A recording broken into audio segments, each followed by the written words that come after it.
ഇതൊക്കെ അവരാവശ്യപ്പെട്ടുകൊണ്ടിരിക്കുക. ഇവിടെ അനുരാഗ് താക്കൂർ എന്നുള്ള പേര് വളരെ അപൂർവമായിരിക്കും.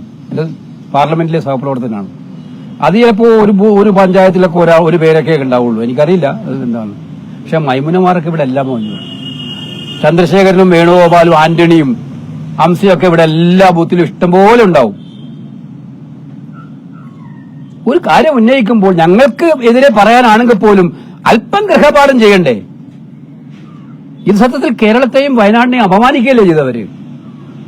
3 സ്ത്രീകള്, 3 വ്യത്യസ്ത കുടുംബങ്ങളിലുള്ളവര്, അവരുടെ വോട്ടുണ്ടായത് കള്ളവോട്ടാണെന്നാണ് പറയുന്നത്.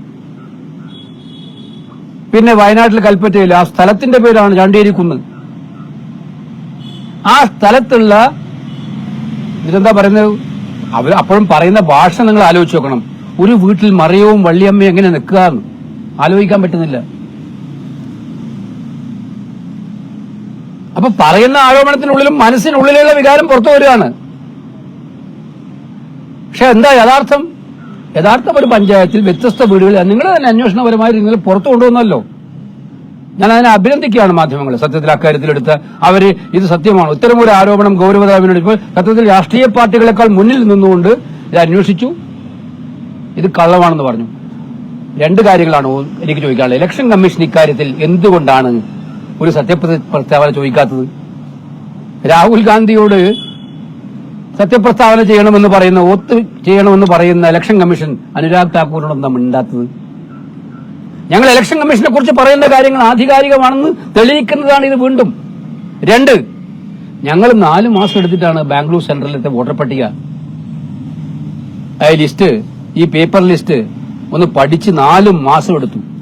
4 ദിവസം കൊണ്ട് വയനാട്ടിലെ വോട്ടർ പട്ടിക എങ്ങനെ അനുരാഗ് താക്കൂറിന് നോക്കാൻ പറ്റിയത്? അപ്പോ അനുരാഗ് താക്കൂറിനെ BJPക്കും ഡിജിറ്റൽ വോട്ടർ പട്ടിക ഇലക്ഷൻ കമ്മീഷൻ കൈമാറിയോ? കൈമാറിയില്ലെങ്കിൽ പിന്നെ എങ്ങനെ ഇത് തെളിയിച്ചു? ഇങ്ങനെ ഇത് പറഞ്ഞു, ഈ ആരോപണം ഉന്നയിച്ചു? ഇത് രണ്ടിനും മറുപടി പറയേണ്ടത് ഇലക്ഷൻ കമ്മീഷൻ ഓഫ് ഇന്ത്യയാണ്. അവർക്ക് മറുപടി പറയാതെ മാറി നിൽക്കാൻ കഴിയില്ല. കാരണം നിരന്തരമായി രാഹുൽ ഗാന്ധിയെയും കോൺഗ്രസിനെയും പ്രതിപക്ഷത്തെയും സത്യം പറഞ്ഞതിന്റെ പേരിൽ വേട്ടയാടാൻ ശ്രമിക്കുന്ന ഇലക്ഷൻ കമ്മീഷൻ ഇക്കാര്യത്തിൽ മറുപടി പറഞ്ഞേ മതിയാകൂ. അനുരാഗ് താക്കൂറിനോടാണ്. പിന്നെ ഇത്തരം കാര്യങ്ങൾ ഇവിടുന്ന് ആരെങ്കിലും വിളിച്ചു പറഞ്ഞാൽ ഇവിടെ തന്നെയുള്ള സഹപ്രവർത്തകരോടൊന്ന് വിലയിരുത്തി പരിശോധിച്ചു നോക്കണം എന്താണെന്ന്.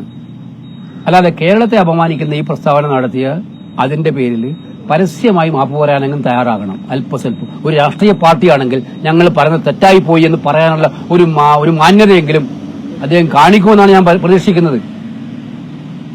ഞങ്ങൾക്ക് തെറ്റായ വിവരങ്ങളുടെ അടിസ്ഥാനത്തിൽ ഞങ്ങൾ പറഞ്ഞു പോയതാണ് എന്ന് പറയാനുള്ളൊരു മാന്യതയെങ്കിലും അദ്ദേഹം കാണിക്കുമെന്നാണ് ഞാൻ മനസ്സിലാക്കുന്നത്. ഇതിൽ നിന്നൊക്കെ അർത്ഥം ഒന്നേ ഉള്ളൂ. ഞങ്ങൾ കഴിഞ്ഞ കുറെ ദിവസങ്ങളായി ഉന്നയിച്ചുകൊണ്ടിരിക്കുന്ന ഈ കാര്യങ്ങൾ, വോട്ട് കൊള്ളയുമായി ബന്ധപ്പെട്ടുള്ള ആരോപണങ്ങൾ അക്ഷരം പ്രതി ശരിയാണെന്നും അതിനെ തടുക്കാൻ അവർ ശ്രമിക്കുമ്പോൾ അവർ കൂടുതൽ അപകടത്തിലേക്ക് പോകുകയാണെന്നുള്ളതും വ്യക്തമായിരിക്കുകയാണ്. ഇപ്പോൾ ഇതാണ് പറയാൻ.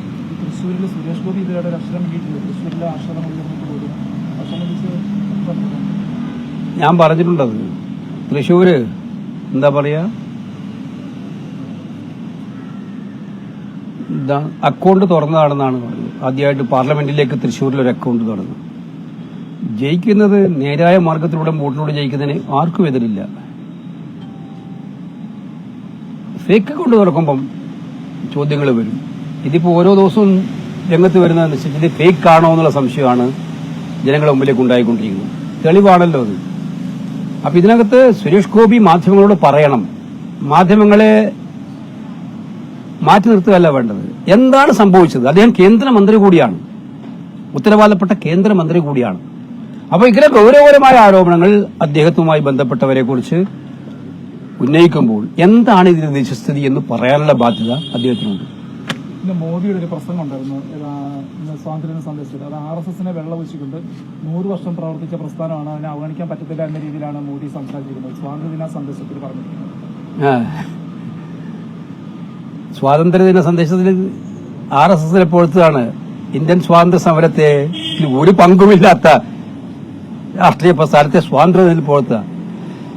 10,000-കണക്കിന് ധീരദേശാഭിമാനികള് മഹാത്മാഗാന്ധിയുടെയും പണ്ഡിറ്റ് ജവഹർലാൽ നെഹ്റുവിന്റെയും മൌലാന ആസാദിന്റെയും സർദാർ പട്ടേലിന്റെയും സുഭാഷ് ചന്ദ്രബോസിന്റെയും ഒക്കെ നേതൃത്വത്തിൽ രക്തസാക്ഷികളായിട്ടാണ് ഈ നാട് സ്വാതന്ത്ര്യം നേടിത്തുന്നത്. അവരെക്കുറിച്ച് മിണ്ടാതിരിക്കുക. ഇത് മോഡിയുടെ സ്ഥിരം ശൈലിയാണല്ലോ. അവർക്ക് സ്വാതന്ത്ര്യാനന്തര ഇന്ത്യയിൽ അവർ ഇപ്പം ഭരണം കിട്ടിയ ഉടനെ തന്നെ, ഭരണം കിട്ടിയപ്പോൾ തന്നെ ഇവരുടെ ചിന്താഗതി സ്വാതന്ത്ര്യ സമരം എന്ന് പറയുന്നത് ഒരു പ്രശ്നമേ അല്ല. ചരിത്രത്തെ വളച്ചൊടിക്കാൻ ശ്രമിക്കുകയാണ്. ഇപ്പൊ ഇന്ന് പെട്രോളിയം മിനിസ്ട്രിയുടെ ഒരു പരസ്യം നിങ്ങൾ കണ്ടിട്ടുണ്ടാവും. അവര് സമൂഹ മാധ്യമങ്ങളിലൊക്കെ ഉണ്ട് വ്യക്തമായിട്ട്. RSSന്റെ നേതാവിന്റെയും മഹാത്മാഗാന്ധിയുടെയും പടം, പണ്ഡിറ്റ് ജവഹർലാൽ നെഹ്റുവിന്റെ പടമേനത്തിൽ, അത് പെട്രോളിയം മിനിസ്ട്രിയുടെ ഒഫീഷ്യൽ ഇതാണ്.